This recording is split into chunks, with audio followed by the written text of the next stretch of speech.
Bonjour, Aristide Monod nous aide à mieux comprendre le discours du président Paul Biya à la nation ce 31 décembre 2024. Écoutons-le. Bonjour, 31 décembre 2024, le président a encore parlé à la nation.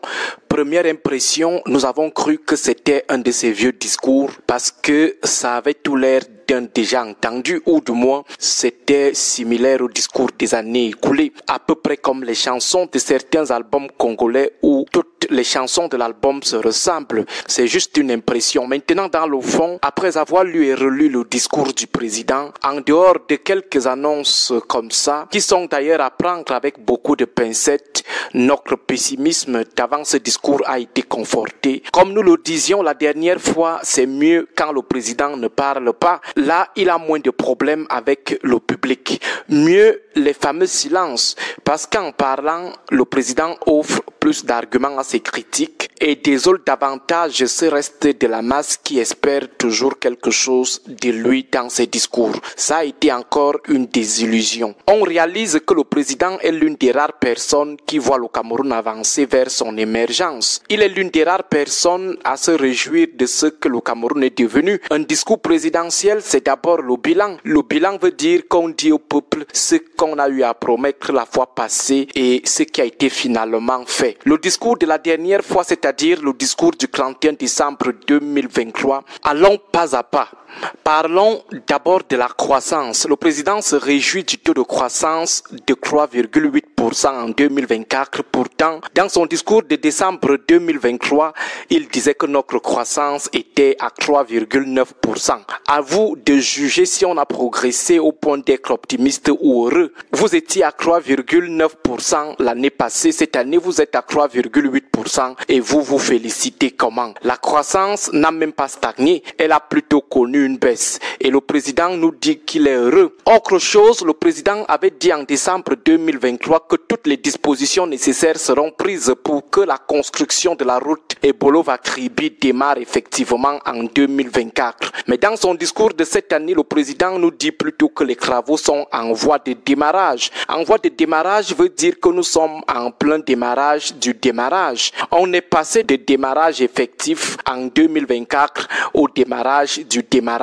La réhabilitation de la route Ngaoundéré annoncée en 2024 est aussi en voie de démarrage. Le démarrage du démarrage, le commencement du commencement, le début du début. Quant à la réhabilitation de la route Edé-Yakribi également annoncée pour 2024, une route de 110 km, en 365 jours, le président et ses hommes ont fermé les nids de poules seulement sur 8,5 km, dont même pas un dixième, malgré que ce remblayage des nids de poules va nous coûter 7 milliards de francs CFA. Le début de la réhabilitation de la route Douala-Bafoussam prévue en 2024, le président est passé dessus flèche comme un taxi plein qui entend 100 francs au dia à partir de la poste centrale. Et pour cause, il n'avait rien à dire dessus. On attend encore la Banque islamique de développement. Le président avait annoncé pour 2024 le démarrage de la construction de la deuxième phase de l'autoroute Yaoundé-Douala. Mais dans son discours de l'autre jour, le président nous apprend plutôt que les diligences relatives à ce projet ont connu des avancées. Diligence, c'est son mot. Alors comment est-on passé du démarrage de la construction de cette route en 2024 à l'avancée des diligences? Bref, le président aurait-il décidé de masquer la non-tenue de cet engagement par un gros français pour nous embrouiller? Concernant le démarrage de l'autoroute Barrière à Hala, sous-préfecture Tinga, en passant par la poste que le président avait aussi annoncé en 2024, deuxième section de l'autoroute Yaoundé-Simalène, nous disons au président que c'est lui qui lui a dit que les travaux ont déjà démarré, lui a filé un terrible mensonge. C'est notre itinéraire de chaque jour.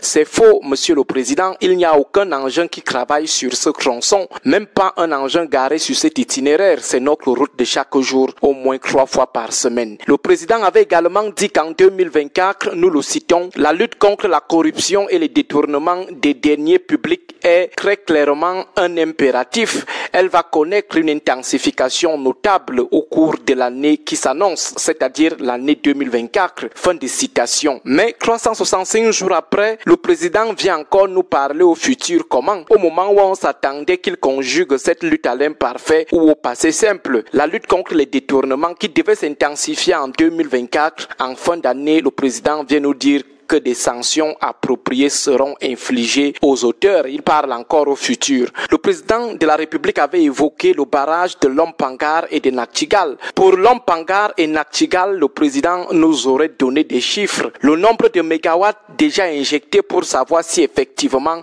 il y a une mise en service. Concernant Nachtigal, si injecter 60 mégawatts pour tester un barrage qui doit produire 420 mégawatts, c'est ça la mise en service. Alors, monsieur le président, nous vous donnons les mains. En plus de cela, comment les populations ressentent-elles la mise en service de ces barrages? Si les deux capitales du pays sont déjà plongées dans le noir, même les jours de fête. Autre chose, le président dans son discours fait seulement des déclarations comme ça sans preuve. Pas de chiffres pour mieux juger de la potabilité de ces déclarations. Des déclarations vagues. Il dit par exemple, le processus de reconstruction des régions du nord-ouest et du sud-ouest progresse. La cause séparatiste est vouée à l'échec. Le Cameroun restera un et indivisible. C'est le vœu de l'écrasante majorité de nos compatriotes. A-t-il organisé un référendum en zone anglophone avant d'arriver à cette conclusion, même si au fond nous sommes tous pour un Cameroun anglophone et francophone uni? Il dit seulement des centaines d'anciens ambazoniens ont déjà rejoint les centres de désarmement. Des centaines, c'est vague. Donnez-nous des chiffres estimatifs. Il dit aussi le gouvernement a poursuivi les efforts de redressement et de transformation structurelle de notre économie. Mais où sont les chiffres? En tout cas, arrêtons-nous à ce niveau. Tellement il y a des choses à redire qu'on peut prendre toute une éternité pour les relever. Bonne et heureuse année 2025 à vous tous.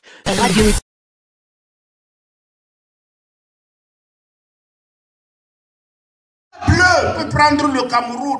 On ne va pas souffrir plus que ça encore. On a déjà souffert. Le pire ne viendra pas. Même le diable qu'il prenne d'abord le pouvoir au Cameroun et on verra après. Ah oui. Amen. Amen.